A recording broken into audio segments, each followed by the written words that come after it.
I want to assure people that the city is in safe hands at the moment and that they're continuing with their investigation, and the Deputy Chief will have more to say about that in just a moment. I also want to say that this is a time when this community should come together. These are not the kinds of things that we expect to happen in this city. We hope they don't happen anywhere in the world, but we especially don't expect them to happen in Toronto. But things are as they are, and beyond supporting our first responders as they continue to do their work, and you'll hear more about the task that lies in front of them investigating this terrible tragedy, I hope that we will as a city remind ourselves of the fact that we are admired around the world for being inclusive and for being accepting and understanding and considerate, and that we are united in standing in solidarity, especially with those who have fallen victim to this terrible tragedy today. Now, I have some very practical matters, and I just want to look at my notes to make sure that I don't forget any of these, but I want to convey a number of things to the people of the City of Toronto, especially people in this area. First of all, we're asking people who live here or who work here, please do not come to this area if you're not already here. The police and the other first responders have a lot of work to do on a very complicated investigation, and it just helps with the task they have in front of them if people are not in this area. Secondly, we've asked, and we are asking, that all of the businesses and buildings that are office buildings where people work during the day, that those people would, in an orderly fashion, close those businesses for the remainder of the day and ask people to go home. It is close to the end of the business day for many people in any event, but we're asking if people will close their businesses, and we're asking for those businesses that are on the east side of Yonge Street that they use Doris Avenue for those who are trying to leave by car or on foot, and for those on the west side that they use Beecroft. In other words, we're trying to keep people off Yonge Street near the scene of this tragedy so that the police can continue with their investigation and so that there's as little chance of any kind of disturbance of the scene of this incident as possible. So we're asking that to be the case. I have already asked that the city government building at Mel Lastman Square be closed for the day, and I think again it was close to the closing time, and so again I'm hoping those people are leaving that building in an orderly fashion. We're asking that people who are coming home to this area please do the same thing. If they can use Beecroft to the west of Yonge Street to get to where they're going, and if they can use Doris to the east, that would be very helpful. We have Toronto Police Service officers, and we have as well people from our Transportation Services Department here to help with the traffic flow so that people can get to where they're going. But obviously people do have to come home, but again, if they don't have to come home for any reason, then again it's going to be easier if they don't come tonight, or if they come at a later hour so that not everybody is coming here at one time.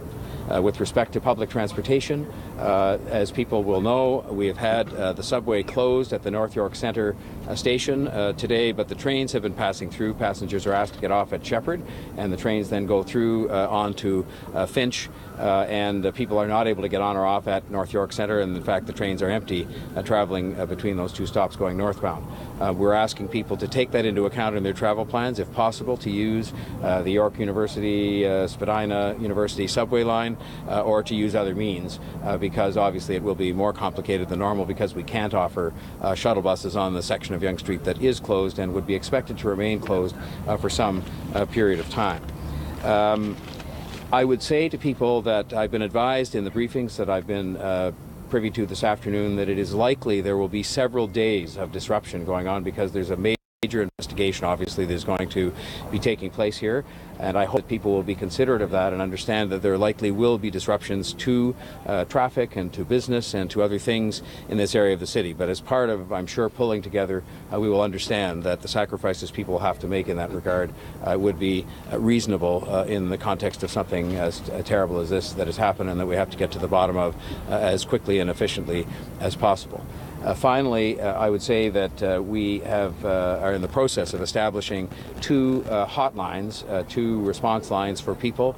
The first and most important is for the families of those who are worried about loved ones and are trying to inquire about the well-being of their loved ones, and I don't have the number at this very moment, but they're in the process of being established as we speak, and we'll have that information for people very shortly.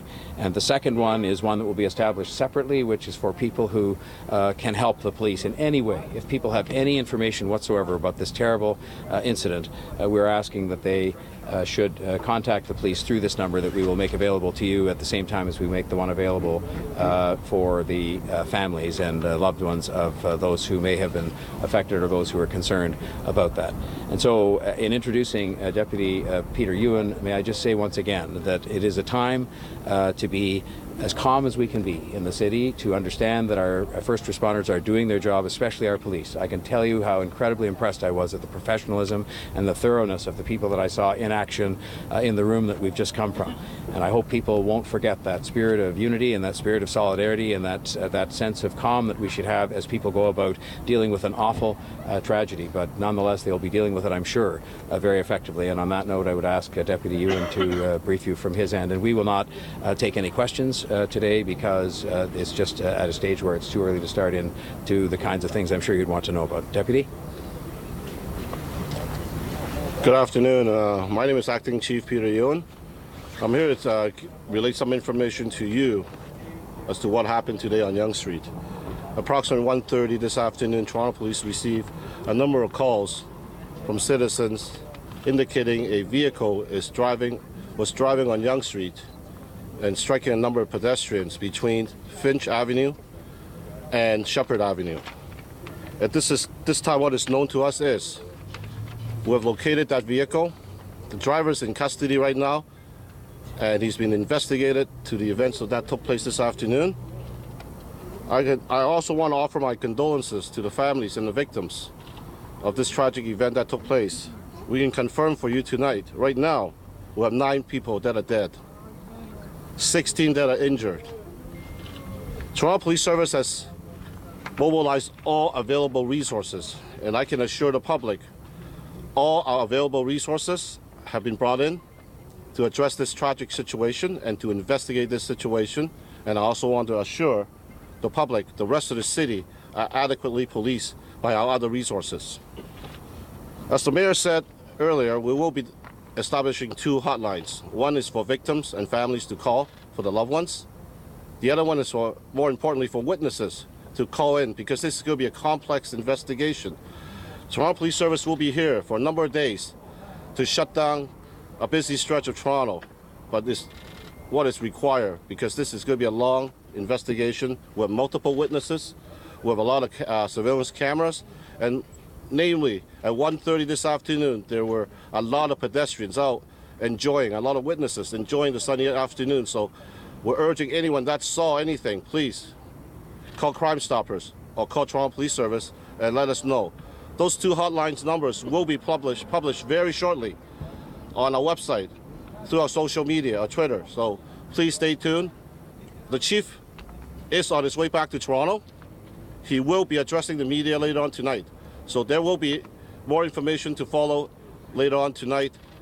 At this stage, I ask the City of Toronto pray for our victims and also to assist the Toronto Police Service in bringing this matter to a successful conclusion. As I stated earlier, we have 1 person in custody and the investigation is ongoing. That's all I'm prepared to say right now. Thank you.